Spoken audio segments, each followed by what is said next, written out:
great pleasure to see so many friends again, and a great opportunity to meet new friends, and a great honor to be speaking at Nanjing University.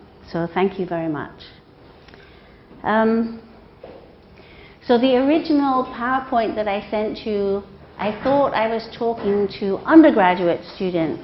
So when Professor Min told me you are all graduate students, I was like, okay, we should do something a little bit more gaoji. So today I'm going to talk about different ways of approaching the history of medicine. We can approach the history of medicine by researching medical institutions, medical theories, doctors and healers, material culture, the body diseases, and biographies. So I'll start with medical institutions. So what are medical institutions? They're the buildings and organizations through which medicine is delivered. So obviously, if you want to do the history of a medical institution, like perhaps the Red Cross, the 红十字会, you need the archive. 你必须有这个医院或者什么 institution 的档案. And if you're just beginning the history of medicine, then an institutional history is a good place to start, because you don't need to know much medicine, right? 因为医学也是一种科学，比较复杂的一种科学。所以你如果是一个历史系的学生，要做医学史，从这个 institutional history 开始也是一个好计划。When you're doing institutional history, it's really important to follow the money. Who gives the money for this institution, right? So for instance, if you think about Chinese history, there's a big difference between 传教士建的医院和国立医院, right? Those two things are very different, so it's important to think about the money. Also, those of you who are doing theoretical history will remember that Michel Foucault, 中文怎么讲 Michel? Foucault studied clinics, mental institutions, mental asylums, and prisons, right? Because he was interested in how societies control people and how they separate normal, healthy people from sick, diseased, or deviant people. So many societies try to separate problem people from not problem people, and medical institutions is one way of doing that. So there's a certain theoretical interest in medical institutions. Oops, sorry, wrong way. So when we think about, for instance, medical missionary hospitals as a medical institution, looking at their history, we first ask, well, why did missionary societies set up hospitals in China? And the answer was that in the 19th century, Chinese did not like Christianity very much, right? Those missionary societies sent lots of missionaries to preach the Bible, and Chinese people were like, oh, I'm not interested, right? 跟我没有关系的. So 传教会是派传教医生. And the reason for that is in the Bible, Jesus heals people a lot. He heals the blind, he cures the lame, people who can't walk. And so those missionaries thought, if we give medicine to China, we are representing Jesus, right? 我们是代表耶稣的工作，做医学是代表耶稣做这个 miracles 的工作 ，miracles 我不知道怎么说。Never mind. Okay, you understand, I think, right? So one interesting thing about missionary hospitals is that for a long time only very, very poor people came. If you were a rich Chinese, you still asked a very famous Chinese doctor to come to your house. You did not go to a hospital. So at the beginning, only poor people went to missionary hospitals. But slowly, especially after the revolution, 就是民国时期，这个国家是建很多医院的。所以慢慢来，中国人觉得现代医学就是在医院做的。这个跟国外有一点区别，因为国外你最后的最重的病你会上医院去，一般的病你就看你这个医生的办公室里来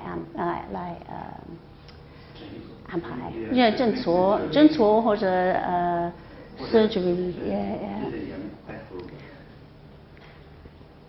So I've noticed that when you go to a Western-style doctor in China, you almost always go to a hospital. And that's because of the history of medical missionaries.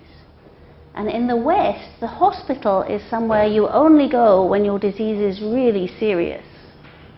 Right? So there's a difference, and it has to do with the history. So that's one thing we can discover by looking at institutional history. Okay, topic number 2 would be medical theories. So in some ways, we don't really need medical theories. When we start studying medicine, we often start with medical theories. In England, medical students start off with 2 years of preclinical theoretical training, and then they go to the hospital and they do clinical training. And they always say, I don't understand the relevance of the preclinical theory to the clinical practice. Right? So in some ways, we don't need medical theory. If you're following a doctor, studying from a doctor, and he says, if you see this disease, give that drug, in that exchange, there's no theory, right? It's the technical word is it's empirical. 你看 A, 你做 B, right? You don't need any theory for that. But medicine is always organized around theory. And that's because somebody who has power wants to control how medicine is performed, right? So I want to suggest to you that theory is an expression of power in medicine. So for instance, Chinese governments always try to stop shamans from healing people, right? And so you never find in Chinese medical theory. You never find shamans in Chinese medical theory. Shaman. 是沙门，英文就是沙门，差不多是这个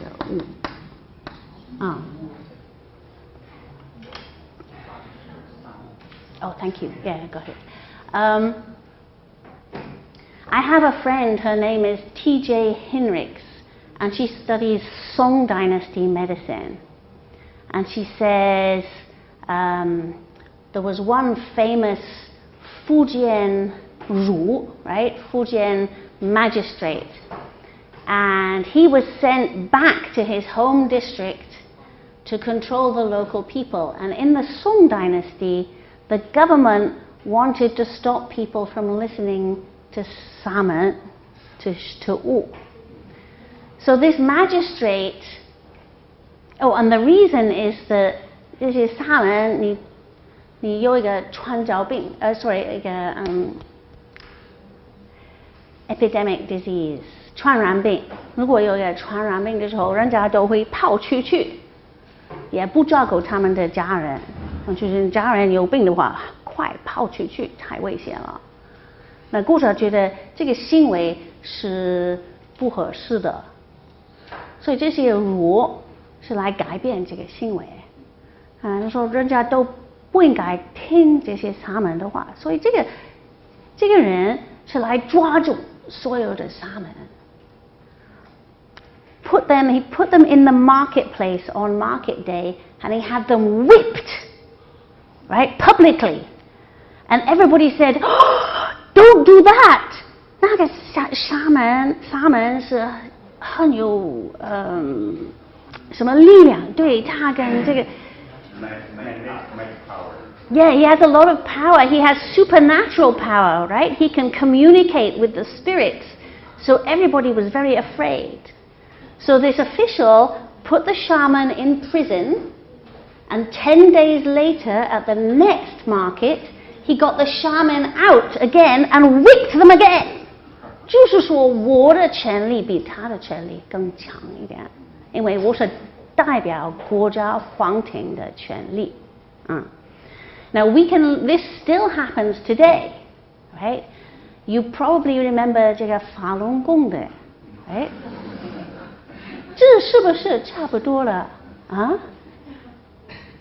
Definitely has relationships, right? The Falun Gong is challenging national power, and it's using healing as a kind of excuse. And so, of course, the government does not want to allow that. 那是很自然的。Okay, a similar thing happened in America in the early 20th century. So in the late 19th century, American Orthodox medicine was what we call heroic. Their therapies were heroic, 就很凶很强的。So for instance, if they needed to let blood, to 放血, they would let a lot of blood, maybe a pint or 2 pints at a time, 一升血，太多了。Or they would purge you, 他们会用泻下药，大概是用这个中国过来的这个大黄，用的很多很多的，所以人家觉得现在的西方医学有点可怕。我们怕看病，我们先去问一个 homeopathic doctor. So in the second half of the 19th century, homeopathy started off, right? Homeopathy. It was started by a German guy, Samuel Hahnemann, in the early 19th century. And by the mid-19th century, it had spread around Europe and to America. And homeopathy has the idea that you should use drugs that have the same effect as the illness, right? So usually in Western medicine and in Chinese medicine, if you have a fever, you use a cooling drug, right? But in homeopathy, if you have a fever, you use a tiny amount, very, very tiny amount of a heating drug. And the idea is that by heating the body a little bit, you will remind the body how to cool itself, right? So it's a different theory. But the good thing about this theory is it uses very, very gentle treatments. So Samuel Hahnemann said the more you dilute the drug, the stronger the body's reaction will be. So he would take perhaps 1 milliliter in 1 liter, and then he would dilute it 10 times, and then 10 times again. And he would say, each time you dilute it, you're making the body's response more strong. So many people think, that's nonsense, right? That's rubbish. He uses some dilutions that are that diluted. So maybe there isn't a single molecule of the original drug in that water. But he said that doesn't matter. The water has been agitated and it already remembers the drug. The water remembers the drug. So it's very hard to accept this theory, right? So even with that tiny amount of the drug, your body will understand that it has to respond in a certain way. So in America, Orthodox medicine really disliked homeopathy. But many, many people wanted to go to homeopathic doctors. And in fact, the New York hospital was a homeopathic hospital, homeopathic until 1920.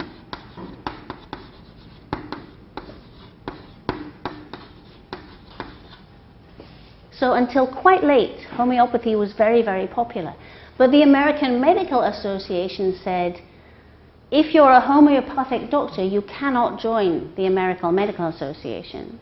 And if you are a regular doctor, not a homeopathic doctor, and you have any connections with homeopathic doctors, we're going to kick you out of the association. Right?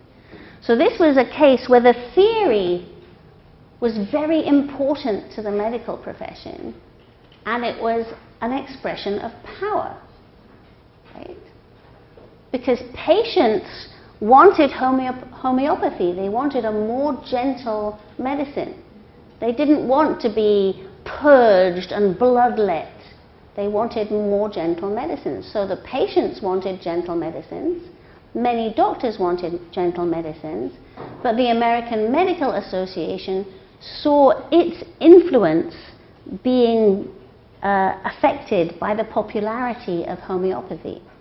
So it worked very hard to protect not only its profession, but also the theories associated with its profession.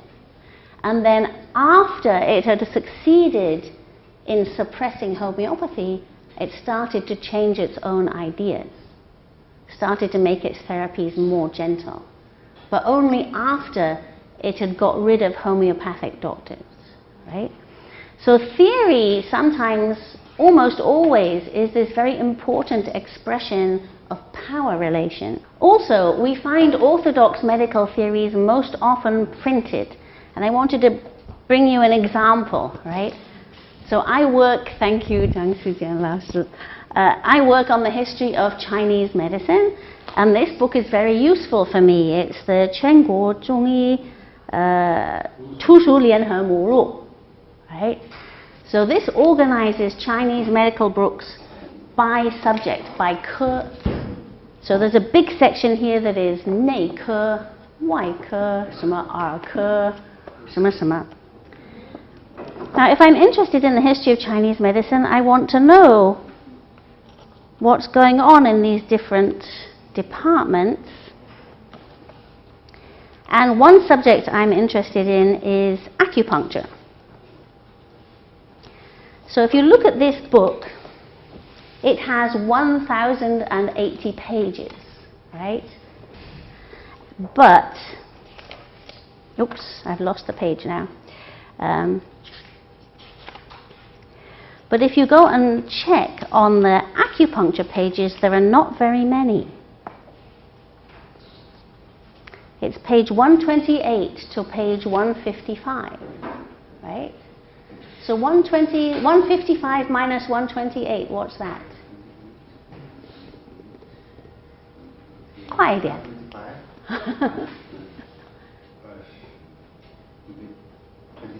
27 pages, right? So in this book, there are more than 1,000 pages of entries on different medical books, but only 27 pages on acupuncture. So what does that tell me? Qing? What does that tell me? If I look at this book, the 联合目录, 医学联合目录, and I find that in this book, only 27 pages out of 1,000 are on acupuncture. What does this tell me about acupuncture? Less important, exactly. In the written tradition, acupuncture is clearly not so important. Only 27 pages out of 1,000, right? Or it could tell me that the people who practice acupuncture are of lower status. They maybe don't write so many books as the doctors who do 内科 or 儿科, right? So just by looking at the numbers of books and where they are held, I can get an idea about the relative importance of medical theory. Right? So acupuncture, medical theory, not very high status. Why is that? Probably because acupuncturists were not so high status.